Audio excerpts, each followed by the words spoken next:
Bonjour à tous et à toutes. Dans cette vidéo, nous allons voir ensemble les fonctionnalités essentielles à connaître pour l'application de présentation Google Slides. Alors pour commencer, lorsque vous avez créé votre première présentation, il peut être intéressant de choisir un modèle plus approprié que celui qui est tout blanc lors de la première création.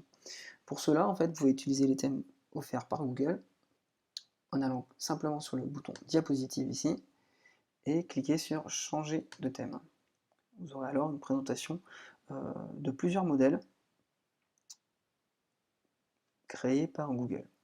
Alors si ces modèles ne vous conviennent pas, je vous propose un autre site qui propose des modèles très intéressants qui s'appelle Slide Carnival. Alors pour vous montrer rapidement, voilà le site ici.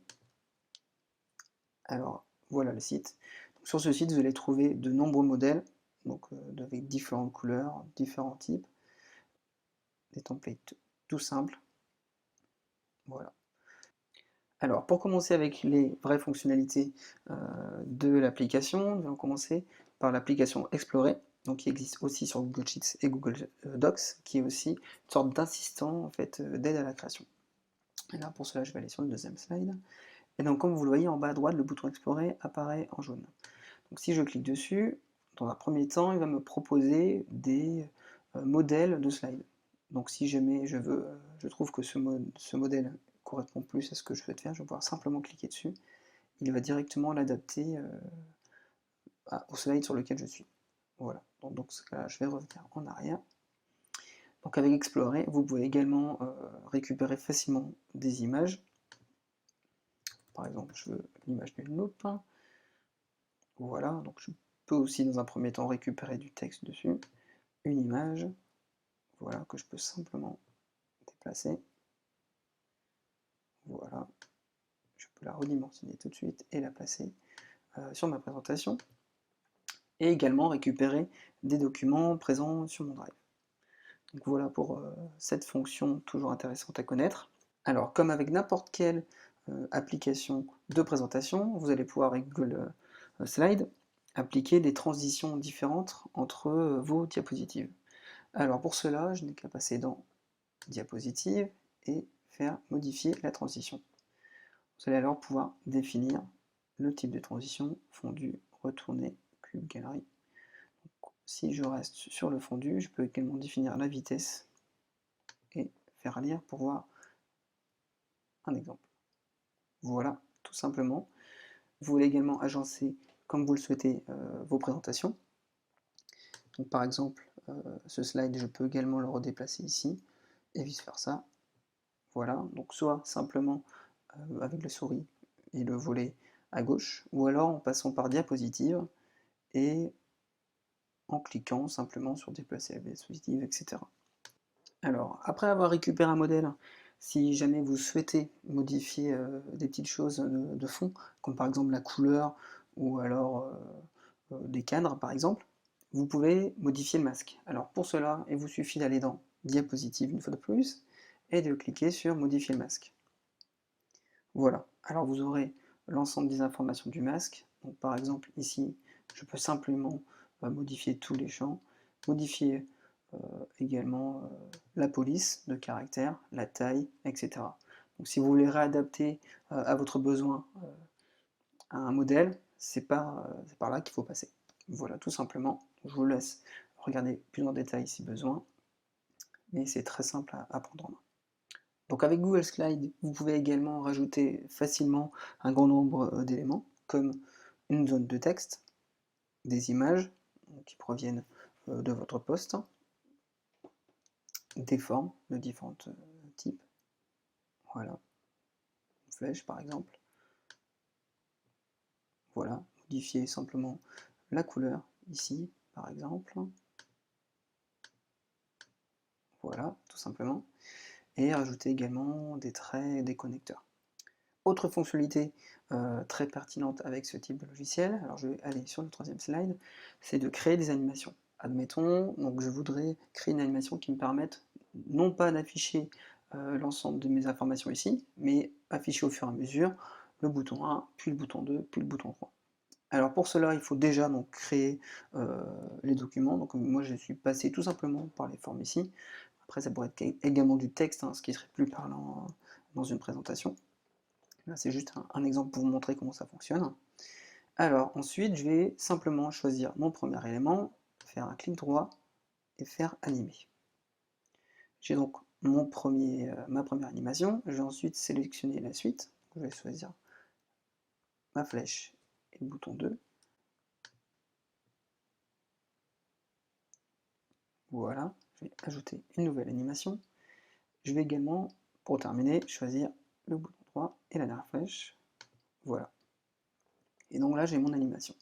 Pour la tester, je vais simplement cliquer sur lire ici.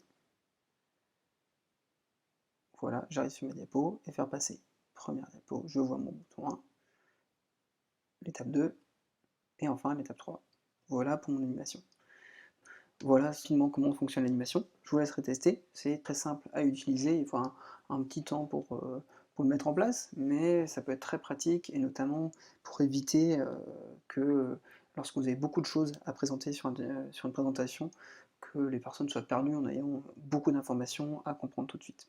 Autre fonctionnalité très pertinente pour Google Slides, c'est de pouvoir récupérer des graphiques présents dans un document Google Sheets, de l'intégrer à votre présentation et de pouvoir le mettre à jour. Alors pour cela, je vais faire une nouvelle présentation pour vous montrer cela. Voilà. Et donc je vais récupérer un graphique dans un document Google Sheets. Voilà, ici mon document. Je vais simplement faire, hop, ici, copier le graphique, retourner sur ma présentation et le coller. Il va donc me demander d'associer la feuille, coller, et je vais le mettre en grand ici. Voilà. Donc si je retourne sur ma feuille, je vais modifier les valeurs.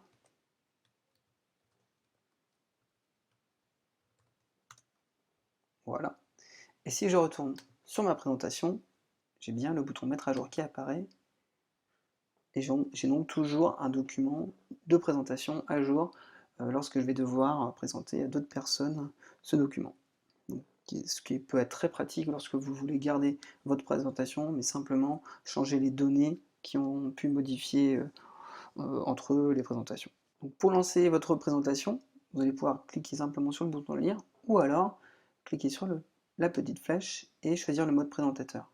Donc, le mode présentateur vous permet d'afficher votre diapositive à tout le monde, mais d'avoir une autre vue qui vous permette de visualiser le temps écoulé. Alors, on va passer tout de suite en mode présentateur. Voilà, d'avoir le temps écoulé ici, de voir la présentation sur laquelle vous êtes ici, la précédente et la suivante.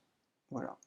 Vous pouvez également, donc avec Google Slides, lancer une session de questions-réponses. Voilà, alors si je démarre une nouvelle séance de questions-réponses, si vous lancez ce type de fonction, les personnes verront lors de la présentation un bandeau avec cette URL. Alors si je reviens sur la présentation, voilà ce que les personnes verront. Et en se connectant à cette URL sur un navigateur, ils vont pouvoir poser des questions lorsque je fais ma présentation. Ce qui peut être très intéressant lorsque on fait une présentation et qu'il y a beaucoup de personnes, et récupérer des questions pertinentes pour rebondir dessus par la suite. Donc voilà pour cette partie. Donc si jamais vous avez renseigné des commentaires sur les diapositives, vous allez pouvoir y accéder simplement sur les commentaires du présentateur ici. Voilà, on va revenir à la présentation. Alors je vais passer à la présentation normale. Lorsque vous êtes en présentation ici, donc vous voulez revenir à la fonctionnalité de question simplement en cliquant ici, voir vos remarques, et également utiliser un pointeur laser qui vous permet de montrer plus facilement vos données si jamais vous êtes à plusieurs sur une petite réunion par exemple. Voilà. Vous pouvez également directement en présentation pouvoir télécharger votre document au format PDF, au format PTTX, et également imprimer votre présentation. Donc voilà pour ces fonctionnalités avec Google Slides. Donc j'espère que ça pourrait être une bonne introduction si vous commencez avec la solution, qui est certes moins puissante que PowerPoint, mais qui suffit largement pour faire des présentations simples, claires et efficaces. Donc voilà, j'espère que cette vidéo vous a plu. Merci encore et à bientôt pour une nouvelle vidéo.